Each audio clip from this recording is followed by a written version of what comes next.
Because એક વાત છે કે એ એને ચસ્કો લાગી ગયેલો છે, પછી એને એ એન્વાયરમેન્ટ ઇઝીલી મળી જાય. જો પૈસા આપણે એ વાત કરતા કે સપ્લાય કટ ક્યારે થઈ શકે એ વસ્તુની કે જ્યારે ફાઇનાન્શિયલ, હવે ફાઇનાન્શિયલ તમે કીધું કે પોતે જાતે કમાઈ શકે, she is so much talented, તો ફાઇનાન્સ બાબતે એને કોઈ ચર્ચા નથી, issue. Very talented sir. So અને બહુ વધારે થાય તો ફાધર ને એટલું બધું ટચ કે ફાધર કે ભાઈ હવે જાને જે છે ચાલ પૈસા આપી દો જે થવું હોય, મારી તો આ છૂટે મગજ મારી એમ. સો આ બધી વસ્તુ બસ એ જ કરે એમ. રાઈટ. એટલે આ બધી વસ્તુમાં શું છે એમાં સર પછી આપનું શું રોલ હોવું જોઈએ? એમાં રોલ એ જ હોય કે આપણે કાઉન્સેલિંગ જે છે એને વારંવાર કરતું રહેવું, એવી આપણે એને કોઈ સ્ટોરી મુજબ એની થોટ પ્રોસેસ, બેઝિકલી સીબીટી આમાં કામ કરવાની છે કે આપણે એની થોટ પ્રોસેસ ચાલુ, આપણે એનું એકદમ ડિટેલ જાણવાનું. હા ના સર, એ હવે આવે છે ને સર, એ હવે આવે છે ને સર, તો એ કાઉન્સિલિંગ નથી કરાવતી, હવે ચોખ્ખી ના પાડે છે કે મારા પાસે ટાઈમ નથી એમ કે છે, ખાલી મને દવા આપી દો બસ, દવા લઈને તૈયારીમાં ભાગી જાય છે. તો ઈ કેસની અંદર હવે અમારે તો મળતી બી નથી, કાઉન્સલર્સ લોકોને તો મળતી બી નથી. એટલે એ આ કેસીસ એવો છે ને કે એમાં કશું નહીં થાય ને સર, હવે જેવી છે એવી જઈને રહેવા દઈએ બસ. વિલિંગનેસ નથી ને, મેં તમને એ જ કીધું. સી કાઉન્સેલિંગ ક્યારે સક્સેસફુલ થાય? જ્યારે patient is willing to do even 10% પણ જો એનું વિલિંગનેસ હોય ને કે યસ મારે સારું થવું છે, પછી તમે એને ફોર્સફુલી કરો, ઇવન ઈ બેસે પણ, તમે કેટલું પણ બોમ્બાર્ડિંગ કરો, બટ આ અહીંથી શટ છે ને, બ્રેઇન ઇઝ શટ. તો આવા અમુક જે કેસીસ હોય એને પછી તમારે છોડી દેવું પડે. તમારી ઈચ્છા છે કે મારે કરવું છે, પણ જે મુજબની સિવિયરિટી વહી ગઈ છે, જે મુજબનું એન્વાયરમેન્ટ આખું થઈ ગયું, it becomes very difficult.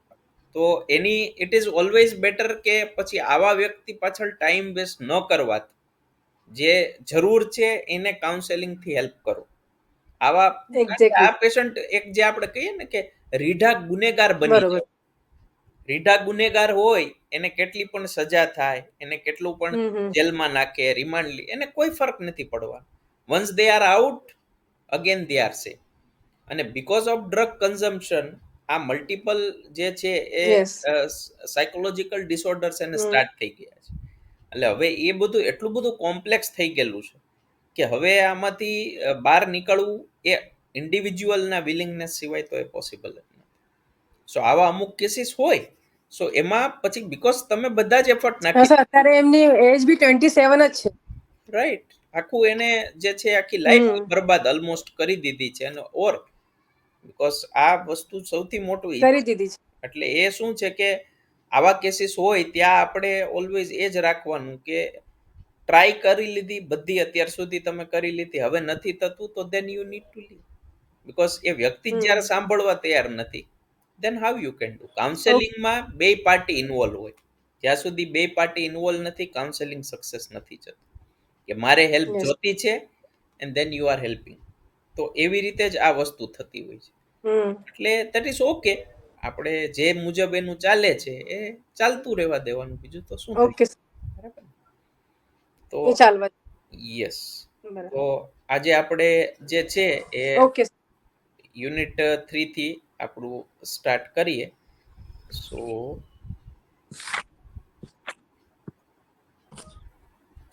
Share કરી દઉં છું.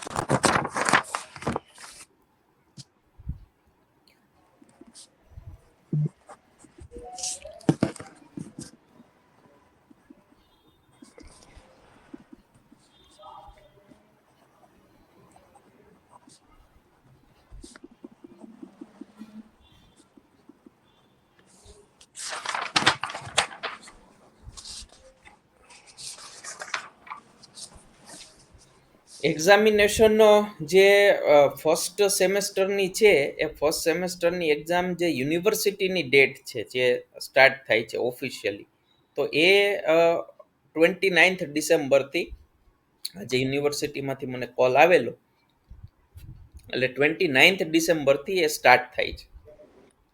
એટલે એનો મતલબ એ કે January first week maximum second week સુધીમાં આપણે એક્ઝામ કરવી પડશે. બરાબર. હવે પેપર 1 જે છે એક્ઝામનું પેપર તૈયાર થઈ ગયેલું છે, યુનિવર્સિટીમાં એને 15 તારીખ સુધીમાં મોકલવાનું છે, અને સેકન્ડ પણ તૈયાર થઈ જશે. એટલે એ અમારે પેપર તો એમને બે સેટ 4 સેટ મોકલવાના હોય, એમાંથી એ રેન્ડમ સિલેક્ટ કરે કે ક્યુ આવે, એ તો રજિસ્ટ્રાર જ સિલેક્ટ કરે. બટ આપણે જેવું પેપર ત્યાં સબમિટ થશે એ પછી થોડા ઇમ્પોર્ટન્ટ ટોપિક્સ જે તમારે ફોકસ કરવાના છે એ બાબતે આપણે ચર્ચા કરીશું. એટલે એ વસ્તુ ઉપર તમે ફોકસ કરીને તમારે તૈયારી કરવાની છે. એટલે પછી કોઈ પણ પેપર આવે એનાથી કોઈ ફરક નથી પડતો, બટ એ તમે એ લાઈન ઉપર જ તૈયારી કરેલી છે તો એમાંથી જ આવે, બીજું કે અલગ આવવાનું નથી. એટલે 20 MCQs હશે, એટલે 20 MCQs હોય, સો MCQs થી શું થાય કે it will become little easy, કે 20 MCQ માં તમે સારું સ્કોર કરી શકો. પછી જે છે એ 3-5 માર્ક્સના એવી રીતે શોર્ટ ક્વેશ્ચન હશે, જ્યાં 4 થી 5 લાઇન્સની અંદર તમારે એના આન્સર દેવાના હોય છે. અને એક જે હશે એ મોટો ક્વેશ્ચન હશે, સો એ ડિટેલ્ડ તમારે લખવાનું હોય. બટ એ બધામાં યુ વિલ ગેટ ઓપ્શન્સ, કે શોર્ટ ક્વેશ્ચન સમજો કે તમારે 7-8 આપેલા હોય તો તમારે એમાંથી 5 લખવાના હોય, so that is okay, you always gate option. Long questions હોય તો એમાં 3 લોંગ ક્વેશ્ચન હોય તો એમાંથી તમારે 1 લખવાનું હોય, સો એ મુજબ હોય. So you get multiple options, એટલે તમને એવું નથી કે કન્સ્ટ્રેન્ટ થઈ જાવ. But MCQs are the best scoring માટે. MCQમાં તમે બહુ સારો સ્કોર કરી લ્યો તો બીજું બધું તો રાઇટ અપમાં શું છે કે એમાં થોડું ઘણું ઉપર નીચે થાય તો ચાલે, બટ આપણે જે અહીંયા સ્ટડી કરાવેલું છે, જે આપણે કવર કરેલું છે ઓન ધ સેમ લાઈન, જે તમને મટીરિયલ શેર કરેલું છે એમાંથી જ 100% હશે. કોઈ વસ્તુ ઓવરનાઇટ બહારથી કંઈ એમાં આવી નથી જવાનું. એટલે એ વસ્તુની તમે જો બરાબર રીડિંગ કરેલું હશે, તૈયારી કરેલી હશે, તો you can easily do it. કોઈ એટલું બધું એવું અઘરું નહીં હોય, બરાબર. એટલે ઇમ્પોર્ટન્ટ જે બધી વસ્તુ છે આપણે ચોક્કસ ડિસ્કસ કરીશું કે શું શું છે, કયા એરિયા ઉપર તમારે ફોકસ કરવાનું છે એ મુજબ. સો અકોર્ડિંગલી યુ કેન પ્રિપેર. એટલે મેં એમને કીધું છે કે ભાઈ એક તો અમારું થઈ ગયું છે, સેકન્ડ યુનિટ પણ થશે, પછી જે છે હું તમને કહી શકું કે ક્યારે એક્ઝામની ડેટ થાય. એટલે આજે યુનિવર્સિટીનો ઓર્ડર ઓલરેડી આવી ગયેલો છે, એટલે અમારે પેપર 15 સુધીમાં અમારે સબમિટ કરી દેવાનું છે. ઓર્ડર ઇસ્યુ થઈ ચૂક્યો છે ઓફિશિયલ, એટલે એમાં ડિલે ન થાય. તો સર પેપર ઈઝી કાઢજો સર પેપર. મેં શું કીધું, તમને જે સ્ટડી કરાવ્યું એમાંથી જ હશે, એટલે આપણે એમાં કોઈ કોમ્પ્લિકેશન કે કઈ નહીં હોય. તમે રીડ કરશો સર એટલું હાર્ડ કાઢજો ને પાસ એનાથી. એ તો જો સર આમાં સ્ટડી કરો, પાસિંગ માર્ક્સ કેટલા લાવવાના રહેશે? 50% પાસિંગ માર્ક્સ હોય તમારે.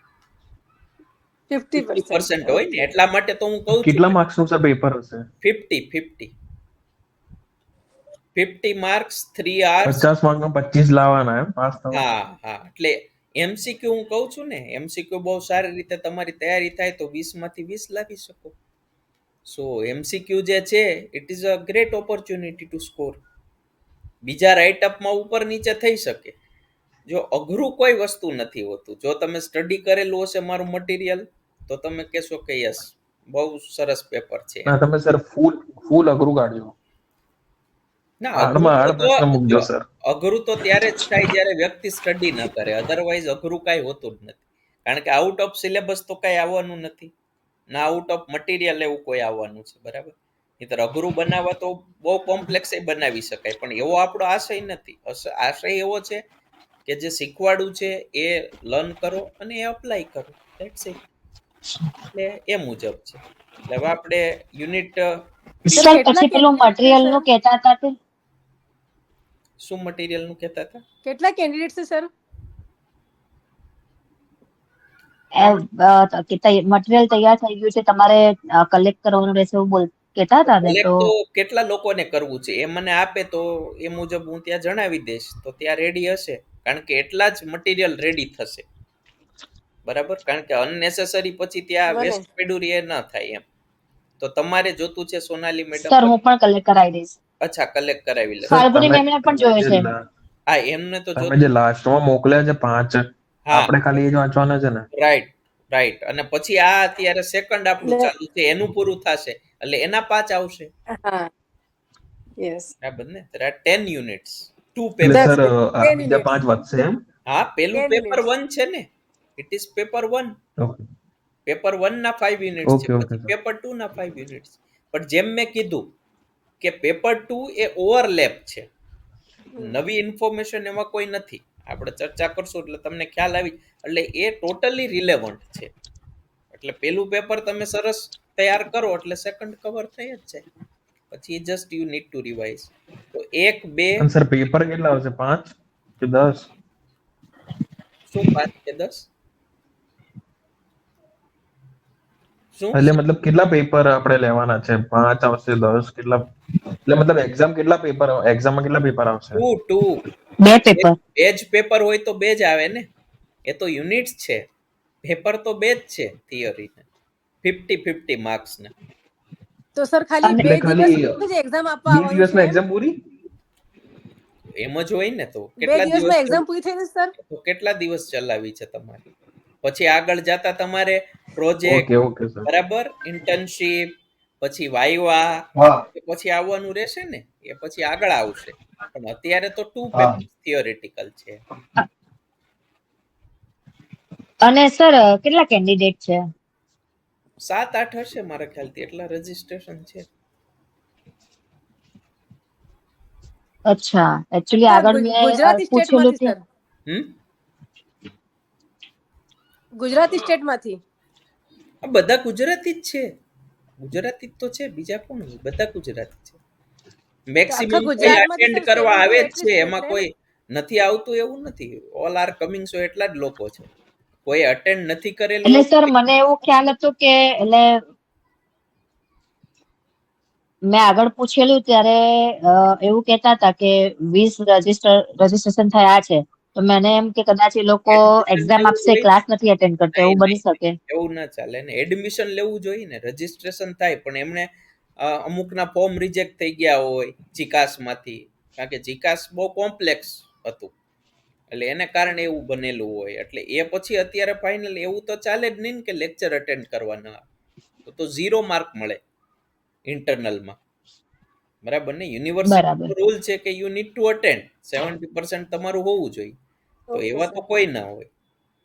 So let us start.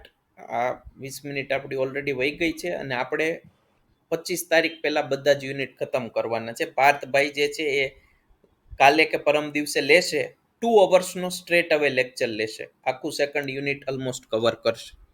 એટલે એ મુજબ હવે સ્પીડમાં આપણું જશે, મલ્ટિપલ લેક્ચર ને સ્પીડ. સો હવે જે આ પેપર 2 નું આ થર્ડ સેક્શન છે, એ છે લત નિવારણ, આઉટરીચ, ઉપચાર, પુનર્વસન અને પુનઃસ્થાપના. Outreach, prevention, rehabilitation. જે આપણે ઇનડાયરેક્ટ વેમાં આની ચર્ચા તો ઓલરેડી કરી જ લીધી છે, પણ હવે આપણે જે છે અહીંયા થોડું ડિટેલમાં કરીએ છીએ. એટલે વસ્તુ એમ જ છે. એટલે જો આપણે આજના સમયમાં જો એક વાત કરીએ ને, તો શું છે કે આપણે એડિક્શનની વાત કરીએ તો આ વ્યસન જે છે એ ફક્ત ઇન્ડિવિજ્યુઅલના કોન્ટેક્સમાં લિમિટેડ નથી રહી, બિકોઝ એ સામાજિક, આર્થિક અને પછી જાહેર જે એક આરોગ્ય છે એને પણ આ અસર કરતી સમસ્યા છે. ઇકોનોમિકલ પણ આ WHO ને ડેટા છે કે બહુ ઇકોનોમિકલી આ અફેક્ટ કરતી હોય છે. સો આ વ્યસનનો જે ફેલાવો છે ને એ બહુ ઝડપથી થાય છે, કારણ કે શું છે કે વ્યક્તિનો એક પ્રભાવ બીજી વ્યક્તિ ઉપર પડે, સર્કલ ઉપર પડે, અને સેમ વસ્તુ શું છે કે પછી પરિવાર છે, સોસાયટી છે, તો અને જીડીપી, એક રાષ્ટ્રનો વિકાસ થવો, એ બધાને અસર પહોંચાડતું હોય છે. તો શું છે કે એને માટે આઉટરીચ જે છે, પછી જાગૃતિ, અવેરનેસ ક્રિએટ કરવી, પછી એનું જે નિવારણ કરવાનું છે, ઉપચાર કરવાનો છે, પછી રિહેબિલિટેશન, પુનર્વસન અને રિપ્લેસમેન્ટ, તો તો આ બધાનું શું છે કે એ નિયંત્રણ જો કરવામાં આવે તો આ શું છે કે એકબીજા સાથે મળીને એક બહુ સારું એવું રિઝલ્ટ આપે. બિકોઝ તમે કોઈ એક વસ્તુ પર ફોકસ કરો અને સેકન્ડ ન કરો એવું ન ચાલે. Everything is equally should be given importance when we talk about કે ભાઈ વ્યક્તિનું આખું એક ટોટલ આપણે એને રિહેબિલિટેશન કરીએ. તો શું છે કે આમાં મલ્ટી ડાયમેન્શનલ અપ્રોચ બહુ જરૂરી છે. અને બીજી વસ્તુ એ છે કે અવેરનેસ હોય, પછી અર્લી ડિટેક્શન હોય. તો શું છે કે યોગ્ય માર્ગદર્શન મળે, મેડિકલ સહાય મળે, અને શું છે કે એક લાઈફસ્ટાઈલમાં સુધારો આવે. તો એ પણ વસ્તુ એક આમાં બહુ જરૂરી છે. હવે સોનાલી મેડમે જે કેસ કીધો એમાં ક્યાંક ને ક્યાંક પેરેન્ટ્સની ભૂલ છે કે એમણે જે અર્લી ડિટેક્શનનો ફેઝ હતો એમાં એણે ધ્યાન દીધું નહીં. બીકોઝ હવે બહુ વાત આગળ નીકળી ગયેલી છે. ત્યારે કેઝ્યુઅલ લીધું, જે કાંઈ એના સિચ્યુએશન હોય, પેરેન્ટ્સ એની ઉપર ટ્રેક ન રાખ્યું, કારણ કે સાથે ન રહેતા હોય, બીજે સ્ટડી કરતી. તો આ બધાના કન્સિક્વન્સીસ એટલી એક્સ્ટ્રીમિટીમાં વયા જાય કે હવે પછી આવા કેસમાં પછી એને બેકટ્રેક કરવા એ બહુ, આપણે always prevention is better than ક્યોરની જે વાત કરી એ બધામાં લાગુ પડે છે. તો આ એક આવી વસ્તુ છે. તો આ વ્યસન માત્ર દવાનો ઉપયોગ નથી, એટલે ડ્રગ્સનો, દવા મતલબ કે ભાઈ ડ્રગ્સ લઈએ એટલે વ્યસન થઈ જાય, ના. તે મગજ, વર્તન, ભાવનાઓ અને સમાજ સાથે જોડાયેલી જટિલ સમસ્યા. કારણ કે પહેલા તો સીધું બ્રેનને જ અફેક્ટ કરે છે, પછી એ બિહેવિયર, અને બિહેવિયરની સાથે ઇમોશન પણ. બીકોઝ ઇમોશનલી પછી વ્યક્તિમાં ઇમ્પેક્ટ પડવા માંડે છે, એના સેન્સીસ એમિગડાલામાં અસર કરી દેતા હોય છે એક્સેસિવ ડોપામિનને કારણે. પ્રીફ્રન્ટલ કોર્ટેક્સ કામ કરતું નથી. અને આ બધી શું છે કે સોસાયટીમાં બહુ મોટા લેવલે આ ઇમ્પેક્ટ કરે છે. સ્ટાર્ટ થાય છે ઇન્ડિવિજ્યુઅલથી અને પછી સોસાયટી લેવલ અસર કરવા માંડે. તો આમાં શું છે કે એક તો મેડિકલ ટ્રીટમેન્ટ તો છે જ, મેડિકેશન્સ તો છે જ, એ ઇન્ટરનલી એનું કામ કરશે.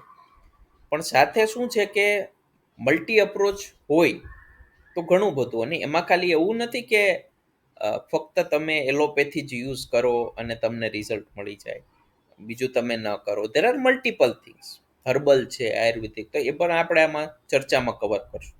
તો મલ્ટિપલ અપ્રોચ તમે યુઝ કરો તો એનાથી એવો ફાયદો થાય કે ઘણીવાર વ્યક્તિને કોઈ વસ્તુ બેટર શૂટ કરે. બીકોઝ વી ઓલ નો કે એલોપેથી મેડિકેશન છે એની સાઈડ ઇફેક્ટ્સ તો પાર્ટ એન્ડ પાર્સલ છે. બટ અનફોર્ચ્યુનેટલી આપણે એને અવોઇડ નથી કરી શકતા, બીકોઝ વ્યક્તિ એવો ટ્રેપમાં આવી ગયેલો હોય છે કે આપણને બધાને ખબર છે કે આજે આપણને ફીવર થાય, કોલ્ડ થાય, તો આપણે પેન કિલર છે, આ બધું એ આપણે, allopathy is not good. But આપણે રેમેડિયલ ઉપચાર ઘરગથ્થુ કરવા જઈએ પણ કંટ્રોલમાં આવતું જ નથી. બીકોઝ એન્વાયરમેન્ટ આપણું એટલું બધું ખરાબ થઈ ગયેલું છે કે આપણી ઇમ્યુનિટીને એવું હિટ કરેલું છે કે પહેલાં તમે ઉકાળો પીને રિકવરી લઈ લેતા, એ હવે થતું નથી. સો તમારે મજબૂરીમાં તમારે એલોપેથી કન્ઝ્યુમ કરવી જ પડે. બીકોઝ તમારે આજે ઘર ચલાવવાનું છે, તમે જોબ કરતા હો, તમારી રિસ્પોન્સિબિલિટી છે, તો તમે કેટલા દિવસ તમે બેડમાં પડ્યા રહેશો? તમારે ફટાફટ બધું કામ કરવાનું છે, ઘરની જિમ્મેદારી, તો તમારે એલોપેથી લેવી જ પડશે. Because quick recovery. સેમ વેમાં આ વસ્તુમાં પણ એ કરવું પડે. એટલે એ તમે પ્રાઇમરી યુઝ કરો, તમે રાખો, અને પછી પેરીફરીમાં બધી વસ્તુ એઝ અ સપોર્ટિંગ, યોગ હોય, પછી હર્બલ પ્રોડક્ટ્સનો યુઝ થતો હોય, આયુર્વેદિક હોય કે જે પણ હોય, તો એ બધી વસ્તુ જે છે એ ઓર એમાં બૂસ્ટ કરે, ઓર હેલ્પ કરે. એટલે શું છે કે લોંગ પીરિયડ સુધી તમારે એ મેડિકેશન્સના વિશિયસ સર્કલમાં ફસાયેલું ન રહેવું પડે. એ ઓપ્શન તમને ત્યાં મળી જાય. હવે આ આઉટરીચ જે છે એ આઉટરીચ એટલે એનો મતલબ શું, એ કોઈ મને જણાવશે? તમે શું સમજો છો આ વસ્તુનો મતલબ, આઉટરીચ? આ વર્ડનો શું મિનિંગ છે?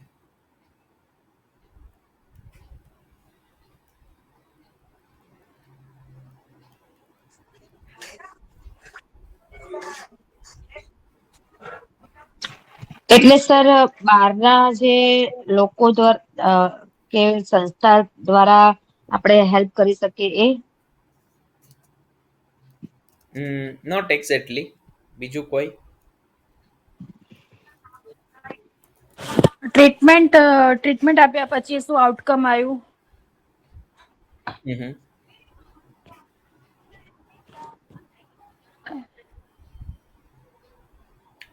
ઓકે, એકચ્યુઅલી આઉટરીચ એટલે આઉટરીચનો શું આપણે એનો આપણે જે મતલબ એક જોઈએ તો આઉટરીચ એટલે પહોંચવું, કોઈક જગ્યાએ પહોંચવું, બરાબર છે, એવો એનો શબ્દનો મિનિંગ થાય. હવે ક્યાં પહોંચવાનું છે? તો આપણે એ વ્યક્તિ, પછી એની ફેમિલી, પછી સોસાયટી, પછી જે પણ આમાં એજન્સીસ બધી ઇન્વોલ્વ હોય છે, તો એ બધાને સુધી આપણે પહોંચવાનું છે, કારણ કે બધા સાથે મળીને આ કાર્ય કરતા હોય છે. સો એમાં આઉટરીચ જે છે એ આ કેવી રીતે કાર્ય કરે છે? તો એમાં એક તો 3 વસ્તુ આવી જાય કે પ્રાથમિક, દ્વિતીય અને તૃતીય નિવારણ. હવે આઉટરીચનો આપણે વાત કરીએ ને તો એનો મુખ્ય હેતુ એ હોય છે કે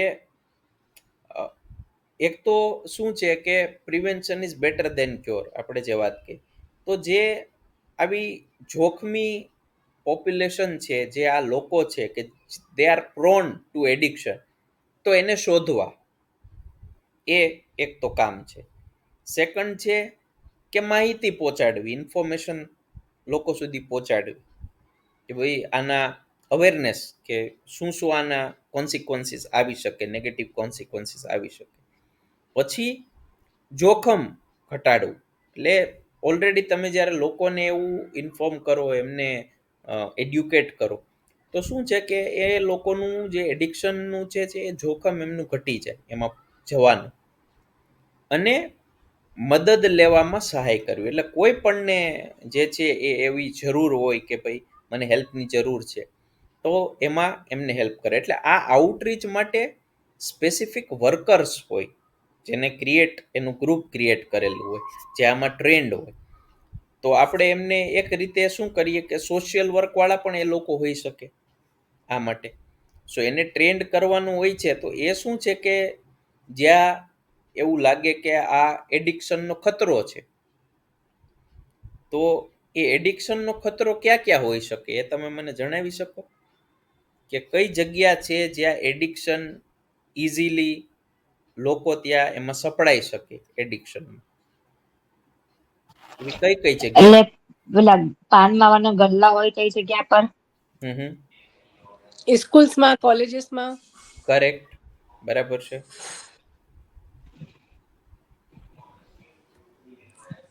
પછી મોટા ભાગે સર જે લોકો જે બહુ જ પુઅર હોય છે ને, મીન્સ જે સપ્લાયર્સ હોય છે ને, એ લોકો જાતે જ એવા લોકોને શોધી લે, રાઈટ, કે જે બહુ પુઅર હોય છે, એ લોકોને પૈસા નીડ હોય છે. કરેક્ટ. તે એ લોકો તો ઇન્ડિયામાં ઘણા બધા છે જે ઇઝીલી અવેલેબલ થઈ જાય છે. Correct, absolutely.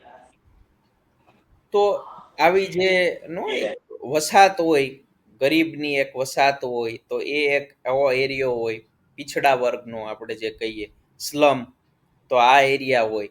પછી જે છે ટ્રક ડ્રાઈવર્સ હોય, કારણ કે બધાની જોબ બહુ ટાયરસમ છે, રિગરસ એમની જોબ છે.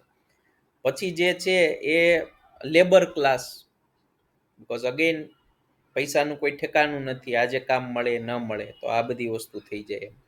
અને પછી જે છે એ શું છે કે સ્કૂલ, કોલેજ, એમાં ઇઝીલી જે છે એ એમાં ઇનિશિયલી એને ટેસ્ટ કરવા આપે, ચોકલેટમાં પેલું કરીને આપે, મિક્સ કરીને કોલ્ડ ડ્રિંકમાં આપે, અને પછી ધીરે ધીરે લોકો ટ્રેક ઉપર આવી જાય. તો આ બધા એરિયાઝ છે જ્યાંથી શું છે કે ઇઝીલી આમાં સપડાઈ શકે જે પોપ્યુલેશન છે. તો આમાં શું છે કે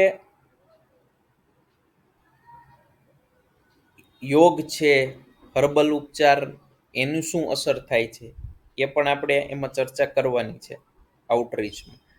પછી પુનર્વસન મોડેલ શું છે, પછી રિલેપ્સ જે થાય છે, તો એમાં કેવી રીતે શું એક્શન્સ લઈ શકીએ કે રિલેપ્સ થવાના ચાન્સીસ ઓછા થાય, અને સમાજ અને પરિવારની ભૂમિકા, કે એ બહુ મેજર છે, બીકોઝ એની સિવાય તમે કોઈ પણ વસ્તુ કરો એટલે એ વસ્તુ જે છે એ પોસિબલ નથી થવા.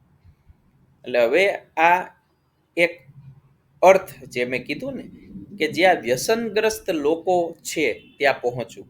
મેં કીધું કોઈક જગ્યાએ પહોંચવું, એટલે આપણે આઉટરીચ વર્ડને અહીંયા આ કોન્ટેક્સ્ટમાં વાત કરીએ કે જ્યાં લોકોનું વ્યસન છે કે વ્યસન થવાના ચાન્સીસ છે, ત્યાં આ ટીમ જે છે આઉટરીચ વર્કરની ત્યાં પહોંચે. એટલે એ લોકો શું કરે કે ઉપચાર સુધી માર્ગદર્શન આપવું.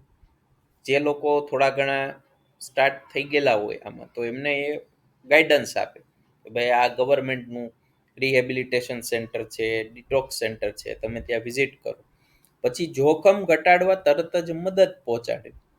કોઈ પણ એવું લાગે કે ભાઈ આ કોઈ ટ્રેપમાં આવી ગયેલું છે તો પોલીસની હેલ્પ લેવાની જરૂર છે, તો ધેટ કેન બી ડન. એનજીઓની હેલ્પની જરૂર છે તો એ પણ થઈ શકે, એ આઉટરીચ વર્કર કે એમાં હેલ્પ કરી શકે. અને પરિવારને માર્ગદર્શન આપે કે ભાઈ આ સિચ્યુએશન છે, કારણ કે એ બધા લોકોને આપણે એવું એક્સપેક્ટ નથી કરતા કે એડ્યુકેટેડ હોય, લેબર ક્લાસ હોય કે પછી ટ્રક ડ્રાઈવર્સ હોય કે સ્લમમાં રહેતા હોય. તો ઇન ધેટ કેસ શું છે કે અહીંયા એ એમને માર્ગદર્શન આપે કે અમે તમને ગાઈડ કરશું, we are there to help you. તો it will become very easy for them. So આ એક વસ્તુ જે છે એ આઉટરીચમાં બહુ મહત્વની થતી હોય છે. તો આઉટરીચ ટીમના સભ્યો કોણ કોણ હોય એ અગેન થાય. તો એક તો આઉટરીચ વર્કર, જે મેં કીધું કે ભાઈ જે લોકો સોશિયલ વર્કર છે કે સાયકેટ્રિક સોશિયલ વર્કર છે, તો એ પણ આ કામ કરી શકે, એમને ટ્રેન્ડ કરેલા હોય. પછી જે છે એ કાઉન્સેલર છે. સો કાઉન્સેલર છે, સાયકોલોજીસ્ટ છે, એનો પણ આમાં રોલ આવી શકે. સામાજિક કાર્યકર એમનો થઈ જાય. પછી સમુદાય સ્વયંસેવક એટલે કોણ કે આપણે જોઈએ કે ભાઈ બ્રહ્માકુમારીઝ છે, પછી સ્વામિનારાયણ સંપ્રદાય છે, પછી જૈનના ઘણા બધા એવા હોય છે. તો આ બધા સ્વયંસેવક છે, એ સોશિયલ કોઝ કરે છે. રોટરી ક્લબ છે, લાયન્સ ક્લબ છે. તો આ બધા શું છે કે સોશિયલ વર્ક તરીકે એ લોકો કામ કરે છે, હેલ્પ કરે છે સોસાયટી. તો એ પણ એ ટીમના સભ્યો હોઈ શકે. અને સાજા થયેલા પુનર્વસિત વ્યક્તિઓ એટલે પિયર એડ્યુકેટર. હવે ઘણા લોકો જે ઇનિશિયલ સ્ટેજમાં હોય, જેમને રાઈટ ટાઈમે હેલ્પ મળી હોય અને એમણે જ્યારે સ્ટાર્ટ કરેલું હોય, તો એ શું છે કે દે રિકવર ફાસ્ટ, એમનો વિલ પાવર છે. તો હવે શું થાય કે જ્યારે લાઈવ એક્ઝામ્પલ જાય કે કોઈ વ્યક્તિ પોતાની કેસ સ્ટડીઝ જ્યારે લોકોને કહે કે ભાઈ હું આવું મારી લાઈફ હતી ને આવી રીતે હું સપડાઈ ગયેલો અને મારી લાઈફમાં આવી ઇમ્પેક્ટ આવી, તો ઇન ધેટ કેસ એ લોકો કનેક્ટ કરી શકે એમને કે ફક્ત આ થિયોરિટિકલ નથી, but this is something practical, કે જ્યાં આ ખરેખર આ થયેલું છે અને આ વ્યક્તિને રિકવરી મળી છે. તો આપણે આમાં સપડાવવું ન જોઈએ. અને જો હેલ્પની જરૂર હોય તો આપણે એમાં કોઈ બેઝિજક થવાની જરૂર નથી. We can definitely reach. So એ એક વસ્તુ આમાં થઈ જાય. એટલે આઉટરીચના જે છે એ આપણે મુખ્ય હેતુઓ જે વાત કરી એ જ છે કે વ્યસનગ્રસ્ત વ્યક્તિઓને શોધવા, પછી પ્રારંભિક પ્રેરણા વધારવી, એટલે એમને મોટિવેટ કરવા કે યસ તમે આમાંથી બહાર આવી શકો, તમે લાઈફ નોર્મલ જીવી શકો. ઉપચાર કેન્દ્ર સુધી એમનું કનેક્શન, એમનું જોડાણ કરી દો, એમને પહોંચાડી દો, એમને ગાઈડ કરો, એમને હેલ્પ કરો. પછી જે છે એ જોખમ ઘટાડવાના સંદેશા આપવા, એટલે કે ભાઈ તમે કેવી રીતે જે છે એ આ એડિક્શનથી દૂર રહી શકો, કઈ કઈ જગ્યા તમારે અવોઇડ કરવી જોઈએ, કઈ કઈ લોકોની સંગતિ અવોઇડ કરવી જોઈએ. અને પછી નિયમિત અનુકરણ એટલે ફોલોઅપ, પ્રોપર તમે ફોલોઅપ રહ્યો. એટલે આઉટરીચના જે છે ને એના બેઝિકલી અમુક મુખ્ય ઇમ્પોર્ટન્ટ ઘટકો છે. એટલે એમાં શું છે કે એક તો થઈ જાય કે ઇનિશિયલ કોન્ટેક્ટ, પ્રાથમિક સંપર્ક. એટલે આઉટરીચ વર્કર શું છે કે જે રિસ્પેક્ટિવ કમ્યુનિટી હોય ત્યાં જઈને એ બેસે, એ લોકો સાથે બેસે, એમની જે લેંગ્વેજ છે, ભાષા શૈલી, સંસ્કૃતિ, એને રિસ્પેક્ટ આપે. અને પછી ધીમે ધીમે એમાં પોતે વાતમાં એમને પોતાની વાત કહે કે ભાઈ આવી રીતે છે, આમ communicate, because as an outsider accept કરવું એ બહુ અઘરું થઈ જાય, પણ એની સાથે તમે મળી અને પછી એમની સાથે વાત કરો તો શું છે કે લોકો એને એક્સેપ્ટ કરે. પછી હાર્મ રિડક્શનનો મેસેજ આપવો કે ભાઈ કેવી રીતે જે છે એ બંધ કરી શકાય એમ. એટલે એવું તમે કોઈને કહો કે તારે નશો તો તુરત જ બંધ કરી જ દેવો પડશે, નહીતર તારી ખેર નથી, તો એવું આમાં કોઈ જબરજસ્તી થાય નહીં. તો એને બદલે શું છે કે તમારે મેસેજ આપવાનો છે. આઉટરીચ વર્કરને મેસેજ આપે છે કે કેવી રીતે તમે સેફ બિહેવિયર કરી શકો, સુરક્ષિત વર્તન, પછી જોખમ કેવી રીતે તમે ઘટાડી શકો, અને આરોગ્ય બચાવવું કે ભાઈ આરોગ્ય તમે તમારું સ્વાસ્થ્ય કેમ તમે જાળવી શકો ખોટા આવા કોઈ ટ્રેપમાં ન આવો.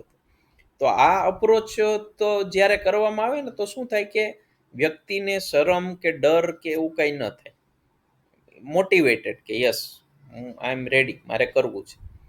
પછી માહિતી પ્રસાર કે ભાઈ માહિતી ઇન્ફોર્મેશન કેવી રીતે પહોંચાડવી છે આપણે લોકો સુધી, તો કે પેમ્પલેટ છે, પોસ્ટર છે, મીટિંગ કરવાનું, સ્કૂલ પ્રેઝન્ટેશન વગેરે સ્કૂલ્સમાં કરવાનું, સ્ટ્રીટ પ્લે કરવામાં આવે તો આવી રીતે એક અવેરનેસ ક્રિએટ થાય. અને પછી સ્ક્રીનિંગ એન્ડ રેફરલ કે જો આઉટરીચ વર્કર્સને એવું લાગે કે આપણે જે વ્યક્તિઓને મળીએ છીએ એમાં નશાના લક્ષણો છે, ક્યાંક ને ક્યાંક આ વ્યક્તિ એડિક્ટેડ છે, તો એ વ્યક્તિને કાઉન્સેલિંગ સેન્ટર છે કે પછી મેડિકલ ટ્રીટમેન્ટ સેન્ટર છે ત્યાં મોકલવાની વ્યવસ્થા કરવામાં આવે. અને કમ્યુનિટી ઇન્વોલ્વમેન્ટ, કારણ કે જો લોકલ તમે સ્થાનિક ત્યાંના લોકલ નેતા હોય, પછી ટીચર્સ હોય, શિક્ષકો સ્કૂલ માટે, કે પછી મહિલાઓની સમિતિઓ હોય અથવા તો એનજીઓ હોય, તો આ બધા શું છે કે આઉટરીચ પ્રોગ્રામ જે છે આખો એને બહુ ઇફેક્ટિવ અને સક્સેસફુલ બનાવે છે. તો એ વસ્તુ આમાં જે છે એ બહુ જરૂરી છે. હવે આઉટરીચના પ્રકાર પણ છે કે કયા કયા ટાઈપના આઉટરીચ હોય, બરાબર, કેવી રીતે આઉટરીચ થઈ શકે. તો એક તો આઉટરીચ વર્કર્સ ઘર પર જઈને મુલાકાત કરે, 1-to-1 ફેમિલી સાથે, જે પણ એડિક્ટેડ પર્સન હોય એ પણ ત્યાં હાજર હોય, એ થઈ જાય. સેકન્ડ છે કે એવું જો પોસિબલ ન થતું હોય તો ઘણીવાર એવું હોય કે ભાઈ ઘરે આવવા ન દે, કારણ કે ફેમિલી મેમ્બર્સને ખબર જ ન હોય કે આ નશામાં ઇન્વોલ્વ છે ઇન્સેપ્શન સ્ટેજમાં. તો એ કેસની અંદર રસ્તા પર મુલાકાત, કે વ્યક્તિ ક્યાંય ચા પીવા બેઠો હોય ટી સ્ટોલ ઉપર કે ક્યાંય હોય તો ત્યાં એની પાસે બેસીને એને વાત કરવી. પછી થર્ડ છે કે સમુદાય બેઠક, એટલે કમ્યુનિટીની બેઠક થાય તો ત્યાં જે છે એ ચર્ચા કરવામાં આવે. અને પછી છે શાળાઓમાં કાર્યક્રમ અવેરનેસ ક્રિએટ કરવા માટે, અને મહિલાઓ અને યુવાનો માટે જૂથ ચર્ચા એટલે ગ્રુપ ડિસ્કશન કરવામાં આવે અવેરનેસ રિલેટેડ કે ભાઈ શું આનાથી એકચ્યુઅલી પ્રોબ્લેમ થાય છે. તો આઉટરીચના ડિફરન્ટ ટૂલ્સ છે. એક તો જે આપને નોર્મલ ખ્યાલ છે કે પેમ્પલેટ છે, પોસ્ટર છે, પિક્ચર છે, અવેરનેસ માટે બધે લગાડવામાં આવે, લોકોને એનાથી ઇમ્પેક્ટ પડે. પછી સ્ટ્રીટ પ્લે છે, તો સ્ટ્રીટ પ્લેથી પણ બહુ સારો મેસેજ સોસાયટીને પહોંચે, લોકો સુધી પહોંચે. પછી વિડીયો છે, તો વિડીયોની પ્રસ્તુતિ કરવામાં આવે, કોઈ એવો વિડીયો બનાવેલો હોય, કોઈ એક શોર્ટ ફિલ્મ હોય કે જેમાં એવો મેસેજ જતો હોય. પછી હેલ્પલાઇનની માહિતી આપવાની કે ભાઈ ગવર્મેન્ટની આ સર્ટન હેલ્પલાઇન્સ છે, તમારે જરૂર હોય તો યુ કેન રીચ આઉટ. અને વોટ્સએપ અને સોશિયલ મીડિયા સંદેશ, આજકાલ તો આપણને ખ્યાલ છે કે ટેકનોલોજીનો જમાનો છે, તો એમાં અપડેટેડ વોટ્સએપ સુધી લોકો સુધી તમે પહોંચી શકો, એમના ગ્રુપ્સ હોય તો ત્યાં મેસેજ એમને કમ્યુનિકેટ થાય. સોશિયલ મીડિયામાં જે થ્રુ મેસેજ પહોંચાડવો છે તો દેટ કેન બી ડન. સો આ બધા ટૂલ્સ જે છે એ યુઝ થઈ શકે. અને આજકાલ તો વોટ્સએપ, સોશિયલ મીડિયા એ વધારે fast compare to pamphlet, poster, કારણ કે કોસ્ટ ઇફેક્ટિવ પણ છે અને દેર ઇઝ નો બાઉન્ડેશન, કોઈ બાઉન્ડ્રી નથી. ઘણા બધા લોકો સાથે એક સમયે આપણે પહોંચી શકીએ. તો એક અવેરનેસ ક્રિએટ કરવી જે છે એ આમાં ખૂબ જરૂરી છે. પછી બીજી વસ્તુ એ થાય કે આપણે એવી વાત કરી કે ભાઈ આમાં અવેરનેસ ક્રિએટ કરવામાં એનું ઇમ્પોર્ટન્સ શું છે, શું કામ અવેરનેસ ક્રિએટ કરવી પડે? બિકોઝ ઠીક છે, એડિક્શન છે, વ્યક્તિ એડિક્ટેડ છે, તો દેટ ઇઝ ફાઇન, બટ ઘણીવાર લોકોને ખબર નથી હોતી, જ્યારે એ લોકો અનએડ્યુકેટેડ હોય કે પછી એવા ક્લાસીસમાંથી, બેકગ્રાઉન્ડમાંથી, સોશિયલ બેકગ્રાઉન્ડમાંથી આવતા હોય. સો અનનોઈંગલી એમણે સ્ટાર્ટ કરી દીધેલું હોય એડિક્શન, અને પછી એમને ખ્યાલ ન હોય કે આપણે આમાં સપડાયેલા છીએ. તો ઇન ધેટ કેસ શું છે કે લોકોને ખરેખર ખબર જ નથી હોતી કે એડિક્શન શું છે, કે હું એડિક્શનનો શિકાર છું, કે આઈ એમ ટ્રેપ્ડ, એવી તો કોઈ વાત હોતી જ નથી. તો શું છે કે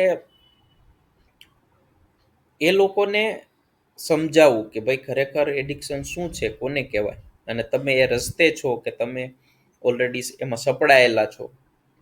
તો એક તો એ વાત થઈ છે. પછી ખોટી જે માન્યતાઓ, બિલીફ હોય એ દૂર કરવી, કે ઘણાય જે છે એ સુપરસ્ટિશિયસ હોય, કે તો એ એમનું દૂર કરવું એ બહુ જરૂરી છે, કે તમે એને ક્લેરિટી આપો કે આ વસ્તુ જે છે એ કેવી રીતે કરવું, શું કરવું એમ. પછી જે છે એ યુવાનોમાં પિયર પ્રેશર ઘટાડે. એટલે યુથ જે છે એમાં એમને સમજાવવાનું છે કે તમારે કોઈ પિયર પ્રેશરમાં આવી જવાનું નથી, બરાબર? તમારે એ સમજવાનું છે કે જે ખરાબ વસ્તુ છે એમાં જો સપડાયેલા તમે હો તો એ આખી તમારી લાઈફ બરબાદ કરી શકે છે. તો તમે ફક્ત એવું વિચારો કે મારે આ ગ્રુપમાં દોસ્તી કરવી છે, મારા ફ્રેન્ડ્સ બનશે જો હું નશો કરીશ તો એ રોંગ થોટ પ્રોસેસ છે. તો એ ચેન્જ કરવાની આ ખૂબ જરૂર છે. પછી સમાજમાં વ્યસન પ્રત્યે સહાનુભૂતિ વધે. સોસાયટીમાં શું છે કે એને બહુ ટેબુ માનવામાં આવે, લોકો એને આઉટકાસ્ટ કરે. ખબર હોય કે કોઈ આ વ્યક્તિ આલ્કોહોલ એડિક્ટેડ છે કે ડ્રગ્સ લે છે, કે તો સિગરેટ એન્ડ ઓલ તો દેટ ઇઝ ઓકે. આજકાલ હવે તમાકુ ને સિગરેટ એમાં એટલું બધું નથી થતું, તો ઇટ ઇઝ એન એડિક્શન, બહુ હાર્મફુલ લોંગ ટર્મ માટે. બટ ડ્રગ્સ છે, ગાંજો, ચરસ, આ બધાનું સેવન કરવું, કે પછી એલ્કોહોલ પણ એ કોન્ટેક્સમાં હવે સ્ટેટ મુજબ હોય કે ચલો ભાઈ ગુજરાતમાં બેન છે કે બિહારમાં બેન છે, છતાંય એક ઇલિટ ક્લાસ એને એવી રીતે નથી જોતું આલ્કોહોલને, પણ બાકી તો જોવે જ સોસાયટી નોર્મલ. હવે અહીંયા મહારાષ્ટ્ર છે, તો મહારાષ્ટ્રમાં તો ઇટ ઇઝ વેરી કોમન. એ તો તમે મોલમાં જાઓ તો દેર ઇઝ અ શોપ આલ્કોહોલની, easily you can get the access, ત્યાં તમને કોઈ પૂછવાનું પણ નથી. તો એ આખું એક અલગ થઈ જાય વસ્તુ, નજરિયું. પણ મેક્સિમમ જે સોસાયટી હોય ત્યાં આ વસ્તુ એક્સેપ્ટ થતી નથી. તો એમને અવેરનેસ ક્રિએટ કરવાથી ખ્યાલ આવે સોસાયટીને કે ભાઈ આ એક ફેઝ છે, વ્યક્તિ એક ખોટી સંગતથી, એક ખોટા રસ્તે એ ચડી ગયેલો છે, અને હવે એને જે છે એ આપણે એને સપોર્ટ કરવાનો છે અગેન મેઇન સ્ટ્રીમમાં લાવવા માટે. તો એ કોન્ટેક્સ્ટની અંદર આપણે જે છે એ વાત કરવાની છે. પછી આમાં મુખ્ય વિષયો શું હોઈ શકે અવેરનેસના? તો કેવી રીતે તમે લોકોને સમજાવી શકો કે ભાઈ આ વસ્તુ તમે કરો છો એના શું કન્સિક્વન્સીસ, રિપરકશન્સ આવે છે? તો એ માટે તમારે એમને મલ્ટિપલ રીતે એમને સમજાવવું પડે, મલ્ટિપલ એક્ઝામ્પલ આપવા પડે, ડેપ્થમાં એમને સમજાવવું પડે, કે ફક્ત તમે એમ કહો કે એડિક્શન છે, વ્યસન છે તો બહુ નુકસાનકારક છે તમારે આમાં, તો દેટ ઇઝ ડિફરન્ટ. એ ન થાય. તમારે એમને સમજાવવાનું છે. તો કેવી રીતે? તો કે તમે આ એડિક્શનમાં છો તો આ શારીરિક અને માનસિક બે નુકસાન કરે છે. તો શારીરિક શું નુકસાન કરે છે? તો ડિટેલમાં, કે કેવા કેવા એમાં રોગો થઈ શકે, લીવરને અસર થઈ શકે, આગળ જતાં તમારા હાર્ટને, કિડનીને, તો આ બધી વસ્તુ, કેવા કેવા સિવિયર રોગો એનાથી થઈ શકે, સાયકોલોજીકલ કેવા કેવા થઈ શકે. જેમ સોનાલી મેડમે કીધું કે બાયપોલર ડિસઓર્ડર થઈ ગયો, પછી એમાંથી પર્સનાલિટી. તો there are lots of things, depression, anxiety, insomnia. તો આ બધું જ પછી સ્ટાર્ટ થાય. તો એ તમે એમને સિવિયરિટી તમે એમને સમજાવો કે આને તમે હળવાશથી ન લ્યો. આ તમારું આખું જ જે લાઈફ છે એ તમને એવી રીતે બરબાદ ને ડેમેજ કરશે કે you won't be able to recover. એમ એ પછી તમે હેલ્થ તરફ જ જઈ રહ્યા છો, એનો બેક આવવાનો કોઈ રસ્તો નથી. પછી ફેમિલી ઉપર અસર, તમે એને સેન્સિટિવ બનાવીને કહી શકો છો. અનમેરિડ હોય તો ભાઈ તમારા પેરેન્ટ્સને કેવી અસર થાય, એ કેટલા હેરાન થશે, એમને કેવો ઇસ્યુ થશે. ઓર મેરિડ હોય ને છોકરા હોય તો તમે કહી શકો કે ભાઈ તમારા બાળકો છે તો આ બાળકોની ઉપર કેવી ઇમ્પેક્ટ પડે, એનું ફ્યુચર શું, તમારી વાઈફ એનું શું ફ્યુચર, કોણ આ બધું ધ્યાન રાખશે, કોણ પૈસા કમાશે. So you are the bread winner of the family. તો આ વસ્તુ બહુ ખરાબ અસર કરે છે. તો તમારે આમાંથી પાછું વળવું જોઈએ, આ છોડી દેવું જોઈએ અર્લી સ્ટેજીસ. પછી કાયદાકીય જોખમ, એનાથી તો જે ગુનેગાર ન હોય એ તો બીવાના જ છે કે ભાઈ પોલીસ તમને પકડી જશે કે જે પણ કાંઈ હોય. આના બધા જે એનસીબીના રૂલ્સ છે, જો ડ્રગ કન્ઝ્યુમ કરતા હોય તો નોન બેલેબલ છે અને બહુ મુશ્કેલ છે. તો આ બધી વસ્તુ તમે સમજાવો. પછી જો તમે અત્યારે એવું તમને લાગે છે કે ભાઈ તમે ઇનિશિયલ સ્ટેજમાં છો, તમે આમાંથી બહાર નીકળવા માંગો છો પણ નીકળી નથી શકતા, તો એની માટે પણ અમે તમને હેલ્પ કરશું. તો ઉપચાર તમે અફોર્ડ ન કરી શકતા હો પ્રાઇવેટ પ્રેક્ટિશનર પાસે, તો ગવર્મેન્ટના રિહેબિલિટેશન છે, અમે હેલ્પ કરશું તમને ત્યાં લઈ જવા માટે. આઉટરીચ વર્કર એવું રીતે કહી શકે કે આ બધા ઉપચાર ઉપલબ્ધ છે, તમે ડરોમાં, ત્યાં તમારી ટ્રીટમેન્ટ સારી થશે, યુ વિલ બી આઉટ, એ રીતે. અને જીવન કૌશલ્યનું મહત્વ કે ભાઈ તમને આ લાઈફ, હ્યુમન લાઈફ મળેલી છે તો એને તમે આવી રીતે વેસ્ટ ન કરો. ઇટ ઇઝ અ પ્રિશિયસ, બરાબર? તો તમે એને સારી રીતે જીવો, એક સારા સમાજનું બંધારણ કરવામાં તમે કન્ટ્રીબ્યુટ કરો, એક હેલ્ધી સોસાયટી ક્રિએટ કરવામાં. સો જો તમે નશામાં રહેશો તો એ ક્યાંક ને ક્યાંક તમે ગુનો કરો છો અને આગળ જતા તમે સોસાયટીને પણ, તમારી ફેમિલીને પણ અસર થશે અને સોસાયટીને પણ અસર થશે.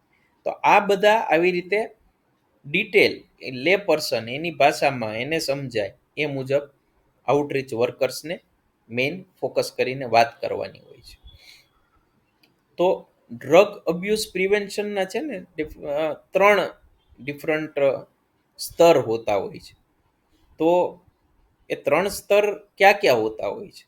તો એક તો છે પ્રાઇમરી પ્રિવેન્શન, બીજું છે સેકન્ડરી પ્રિવેન્શન, બરાબર? પ્રાઇમરી, સેકન્ડરી અને થર્ડ ટર્શિયરી, બરાબર? એટલે ત્રીજું એક સ્તર કહેવાય એનું. તો પ્રાઇમરી પ્રિવેન્શનમાં શું આવે છે? તો કે એમાં સ્કૂલ લેવલે જ્યારે અવેરનેસ ક્રિએટ કરવામાં આવે, કે પછી લાઈફ સ્કિલનું એડ્યુકેશન આપવામાં આવે, કે પછી સ્કૂલ્સમાં પિયર પ્રેશર, કે ભાઈ પિયર પ્રેશર કોને કહેવાય અને એની સામે તમે કેવી રીતે ઓવરકમ કરી શકો, તમે ફાઇટ કરી શકો. તો એક તો એ વાત થઈ જાય. પછી માતા પિતાનું જે છે એ શિક્ષણ, કે ભાઈ માતા પિતાને એડ્યુકેટ કરો કે તમે ધ્યાન રાખો, તમારા સંતાનો ઉપર થોડું તમે કેર કરો. પછી એ તમને આવી રીતે ઇમોશનલી બ્લેકમેલ કરે તો તમે એ રીતે એના બ્લેકમેલમાં ન આવી જાઓ. તો આવી રીતે એમને એડ્યુકેટ કરવાના છે. અને યુવાની માટે નકારાત્મક કોપિંગ હેબિટ્સ ટાળવાનો ઉપાય. એટલે શું છે કે ધીસ વેરી ઇઝી કે ટીનેજમાં આજે બ્રેકઅપ થઈ ગયું, કે મને કોઈ છોકરી ગમતી હતી કે છોકરો ગમતો હતો પણ એને ના પાડી દીધી, તો પછી શું છે કે કોપિંગ માટે એલ્કોહોલ સ્ટાર્ટ કરે, ડ્રગ સ્ટાર્ટ કરે, સિગરેટ સ્ટાર્ટ કરે. તો આ એમને અવેર કરવાના છે કે this is not the way. Coping માટે બીજા ઘણા બધા સારા રસ્તા છે જેનાથી તમે આની બહાર આવી શકો. સો પ્રાઇમરી પ્રિવેન્શનનો સૌથી મોટો લાભ એ છે કે નશાનો પ્રારંભ ન થાય તો વ્યસનનો ખતરો ઘટી જાય છે. એટલે જો ઇનિશિયલ આવી રીતે પ્રાઇમરીમાં જો કામ થઈ જતું હોય તો પછી એ બહુ સારું કહેવાય. અને એ ઇઝી વે છે, એમ કે વ્યક્તિ ઓલરેડી સપડાય એ પહેલાં જ તમે એને અવેર કરી દો છો, અને ઇવન એમાં 10-20% લોકોને પણ એની ઇમ્પેક્ટ પડી જાય તો it is a huge long term માટે. પછી છે બીજા સ્તરનું સેકન્ડરી પ્રિવેન્શન.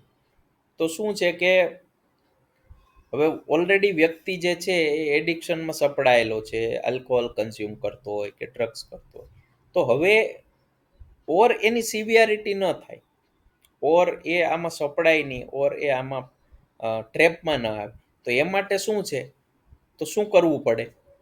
તો એક તો સ્ક્રીનિંગ કેમ્પ્સ થાય કે ભાઈ સ્ક્રીનિંગ કરવામાં આવે વ્યક્તિઓનું કે એડિક્શન કયા લેવલે છે, કે ડ્રગ્સ છે તો એનું કન્ઝપ્શન છે કે આલ્કોહોલ છે, તો આ બધાની ટેસ્ટ પણ અવેલેબલ છે, સાયકોમેટ્રિક ટેસ્ટ પણ અવેલેબલ છે જે સિવિયરિટી જણાવી શકે. પછી શોર્ટ ટર્મ કાઉન્સેલિંગ. હવે આ કાઉન્સેલિંગ છે એ શોર્ટ ટર્મ ચાલે, બીકોઝ વ્યક્તિ એટલો બધો સપડાયેલો નથી, હજી સ્ટાર્ટ છે, એણે ચાલુ કરેલું છે, તો એને તમે કાઉન્સેલિંગ કરો તો એ સમજી શકે અને પાછો બેક ટ્રેક કરી શકે. પછી બ્રીફ ઇન્ટરવેન્શન, થોડું ઘણું એને દવાની જરૂર હોય તો એ કરવામાં આવે. અને પછી હાઈ રિસ્ક ઇન્ડિવિજ્યુઅલ્સનું માર્ગદર્શન. એટલે હાઈ રિસ્ક જે ઓલરેડી એમાં વધારે પડતા સપડાયેલા હોય, તો એ બાબતે એમને ગાઈડન્સ આપવું પડે કે જો આ બધાની કન્ડિશન કેવી થાય છે. અને કમ્યુનિટી હેલ્થ વર્કર્સ જે હોય તો એ પાછું એનું ફોલોઅપ કરે. એટલે it is a process secondary પ્રિવેન્શનમાં, કે ભાઈ જે એમનું કાઉન્સેલિંગ થયું, કે જે એમને સજેસ્ટ કરવામાં આવ્યું, કે તો હવે એ લોકો અલગ લેવલ ઉપર તો સિવિયરિટીમાં નથી આવી ગયેલા ને ક્યાંક, તો તો સેકન્ડરી પ્રિવેન્શન શું છે કે સ્ટ્રેન્થ આપે છે, કે વ્યક્તિ જે છે એ વ્યસન તરફ આગળ વધે એ પહેલા જ એની દિશા બદલાવી દેવામાં આવે, બરાબર. એટલે એ આ વસ્તુ જે છે એ અહીંયા થાય છે. પછી આવી જાય છે ટર્શિયરી, એટલે થર્ડ. તો થર્ડમાં શું છે, તો ઓલરેડી જે એડિક્ટેડ ઇન્ડિવિજ્યુઅલ છે એની સારવાર અને પુનર્વસન એનું કરવું. કારણ કે હવે શું છે કે વાત નીકળી ગયેલી છે હાથમાંથી, પણ એ પણ જોવાનું કે ફરી રિલેપ્સ ન થાય. તો અહીંયા શું મુખ્યત્વે આવે છે વસ્તુ, તો કોનો રોલ આવે છે, તો એક તો એમાં આવી જાય છે રિહેબિલિટેશન સેન્ટર્સનો, કે રિહેબિલિટેશન સેન્ટર છે એ કેવી રીતે ટ્રીટમેન્ટ કરે છે, શું ટ્રીટમેન્ટ કરે છે, તો એક તો એ આવી જાય છે વસ્તુ.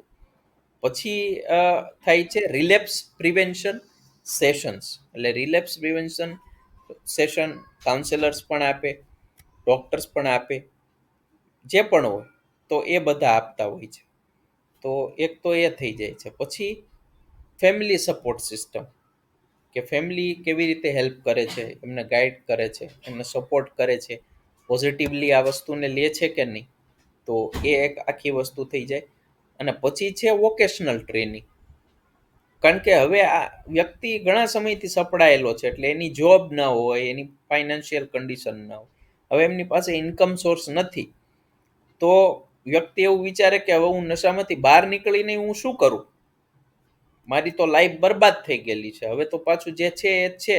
તો એ સમયે જ્યારે એને એવું રસ્તો બતાવવામાં આવે કે યુ ડોન્ટ વરી, આપણે જે છે એ વોકેશનલ કોર્સિસ છે એની ટ્રેનિંગ આપશું, અને અગેન જોબ મળશે, we will take care of that, આ સ્કિલ્સ તમે શીખો, આ ડેવલપ કરો. તો એ શું છે કે એક હોપ આપવામાં આવે છે, અને હોપ જે છે એ ખરેખર આમાં કામ કરે છે, કે વ્યક્તિને એમ થાય કે યસ, મારે આ વસ્તુ માટે હવે કરવાનું, બહાર આવીશ તો મારી લાઈફ નોર્મલ થઈ શકશે. સો એ એક એને રિયલાઇઝેશન કરાવવું એ આમાં બહુ જરૂરી છે. તો આજે આપણે ઓલરેડી ચર્ચા કરી કે જીવન કૌશલ્યો શીખવાડવા શાળાઓમાં, સ્વસ્થ મનોરંજન પ્રવૃત્તિઓ, પછી પિયર પ્રેશર અંગે માર્ગદર્શન, બરાબર. પછી જીવન કૌશલ્યોનો વ્યસનમાં ઘટાડો. એટલે એક તો તમારે એમની ડિસિઝન મેકિંગ પાર્ટ છે, એમાં એને હેલ્પ કરવાની છે કે એ લોકો ડિસિઝન લઈ શકે એટલી તમે એની ક્ષમતા, કે what is right, what is wrong. કારણ કે એ જ્યાં સુધી ડિસિઝન મેકિંગ વ્યક્તિનું નહીં આવે, because prefrontal cortex already affect થઈ ગયેલું છે. તો જ્યારે ટ્રીટમેન્ટ પાર્ટ ચાલુ છે, તો એની સાથે તમારે એનો કોન્ફિડન્સ લેવલ અપ કરવાનો છે. મેડિકેશન તો એનું કામ કરશે, પછી ઇમોશન્સ ઉપર કંટ્રોલ, કે મન તો થશે કે હા હા હા હું આ લઈ લઉં, ચાલો મને મોકો મળ્યો છે, બટ એ તમારે ઇમોશન છે. You need to keep control કે નહીં, હવે મારે આ વસ્તુને અડવાની નથી, હું આમાંથી બહાર આવી ગયેલો છું. પછી સમસ્યા જે છે તો એનું નિરાકરણ, કે ભાઈ તમારા ઇશ્યુઝ બધા છે તો એનું કેવી રીતે આપણે સોલ્યુશન કરશું, નિરાકરણ, એ માટે અમે છીએ, અમે હેલ્પ કરશું કોઈ જરૂર હોય તો, ડોક્ટર્સ છે, કાઉન્સેલર્સ છે. પછી એક સેલ્ફ કોન્ફિડન્સ, કારણ કે એમનો સેલ્ફ કોન્ફિડન્સ એકદમ ગયેલો હોય, સો ત્યાં એમને એ અપ કરવાનું છે, એમનું મોરલ બૂસ્ટ કરવાનું છે. મોરલ બૂસ્ટ થશે તો વ્યક્તિ એમ ડિસિઝન લઈ શકશે કે yes I can do it. અને સકારાત્મક સંવાદ, તમે એની સાથે પોઝિટિવ ની વાત કરો કે ભાઈ યુ નો જે થઈ ગયું, now everything is about future, future is waiting for you. So આપણે આ વસ્તુ કરવાની છે, યુ કેન ડુ ધેટ. તો એક તો એ થઈ. સેકન્ડરીમાં આપણે ઓલરેડી ચર્ચા કરેલી કે શરૂઆતના લક્ષણો શોધી નાખો, પછી એનું કાઉન્સેલિંગ સેશન કરી નાખો, જોખમી વર્તન ઘટાડવા માર્ગદર્શન તમે એને આપો, અને કાઉન્સેલિંગનું રેફરલ. ઓર એમ લાગે કે વધારે સેશન્સની જરૂર છે તો ત્યાં short term counselling outreach worker કરે છે, બટ નાવ એક્સપર્ટની જરૂર છે, તો ત્યારે રેફરલ જે છે એ સાયકોલોજીસ્ટ પાસે જાય, બિકોઝ હવે લોંગ ટર્મ ચલાવવાનું છે, શોર્ટ ટર્મ આમાં નહીં ચાલે એવું એમને ફીલ થાય, બિકોઝ ટેસ્ટિંગ પણ ઓલરેડી થયેલું છે, તો સિવિયરિટી ખ્યાલ જ છે કે માઇલ્ડ છે, મોડરેટ છે, હાઈ છે કે સિવિયર કેટેગરીમાં છે. તો એ મુજબ પછી છે જે ડિસિઝન લેવામાં આવે. તો આજનો ક્લાસ આપણે અહીંયા વિરામ લઈએ. કોઈને કાંઈ ક્વેશ્ચન હોય, આપણે આજે ચર્ચા કરેલી હોય તો કેન આસ્ક મી.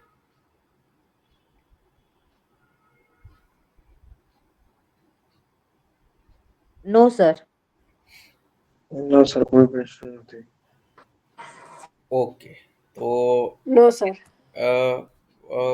પાર્થભાઈ છે અપડેટ આપશે કાલે કે પરમ દિવસે એ લેશે ક્લાસ. મેં આજે એમની સાથે વાત કરેલી, એટલે આપણે પણ પછી જોવું એ કયા દિવસે ક્લાસ લે છે, પછી એ મુજબ વિલ સી, આપણે પાછો ગોઠવશું ક્લાસ. એટલે આપણે શું છે કે મારું એવું છે પ્લાન કે એટલીસ્ટ 22 23 સુધીમાં આપણે આ કરી શકીએ કમ્પ્લીટ, કારણ કે 1st 3rd અને 5th એ ત્રણેય યુનિટ્સ હું લઉં છું, અને 2nd ને 4th એ પાર્થભાઈ લેશે. એટલે 2nd તો બહુ નાનું છે, એટલે હિલ એબલ ટુ કમ્પ્લીટ એક જ વારમાં 2 અવર્સમાં એ કમ્પ્લીટ કરી શકશે, અને પછી 4th લેશે.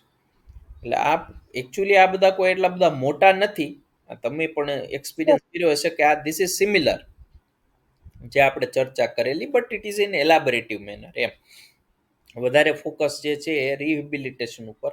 ફર્સ્ટમાં આપણે ઇનડાયરેક્ટ વેમાં ચર્ચા કરતા, હવે સ્પેસિફિક કરીએ છીએ, અને થોડુંક આમાં બીજા ઉપચાર ને લાઈફસ્ટાઈલ ને એ બધી પણ આમાં થોડી એડિશનલ વાત આવે છે. એટલે દેર ઇઝ નથિંગ ન્યૂ, જે છે એ બધું પહેલાનું હતું એનું આ એક્સટેન્શન છે, એમ આપણે કહી શકીએ ફર્સ્ટ પેપર. ઠીક છે, તો ચલો ગુડ નાઇટ, અને પછી મળીએ આપણે પાછા, બરાબર ને? Okay sir sir, sir bye, sir good night. હા બોલો. સર એક મિનિટ સર. હા હા બોલો. સર જે હમણાં જે કાલે તમે મારે વંચાયું હતું કેસ સ્ટડીમાં, હા જે ફર્સ્ટ હતું રોહનનું હતું, જે એલ્કોહોલ યુઝ, મીનાનું જે હતું પ્રિસ્ક્રિપ્શન બેઝડ, તો આમાં અમારે એવા ક્વેશ્ચન આવી શકે છે ને, ફોર એક્ઝામ્પલ કે રોહનને જે એડિક્શન છે, લાઈક કી એમને એલ્કોહોલ બેઝડ જે હતું સબસ્ટન્સ, એલ્કોહોલ યુઝ કરતો હતો, તેના પર અમે કેવી રીતના કાઉન્સિલિંગ કરીશું ને કેવું એનો ઉપચાર કરીશું, એટલે એવા તમે ક્વેશ્ચન આવ્યો છે. પછી અમારે એને આન્સર આપવાનું. નહીં, એવું નહીં, એ તમે જે લોંગ ક્વેશ્ચન હોય ને એમાં તમે એ લખી શકો કેસ સ્ટડી.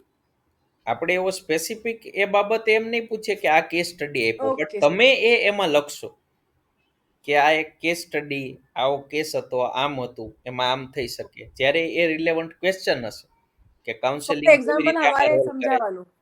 રાઈટ, તમારે એક્સપ્લેન કરવાનું છે, બરાબર. બીકોઝ ઓકે ઓકે 50 માર્ક્સ નું પેપર હોય એમાં અમારે આપણે એક્સપ્લેન આવું કરવાનું બધું છે. ના કરી શકીએ બીકોઝ એ લિમિટ આવી જાય. એની માટે પેપર લોંગ હોય ત્યારે તમે કરી શકો કે કેસ સ્ટડીઝ આપ્યા અને તમે એલાબોરેટ કરો, પણ તમે આ રીતે કરી શકશો. એટલે એ તમારે લખવાનું છે એમાં રિલેવન્ટ કરી એમ.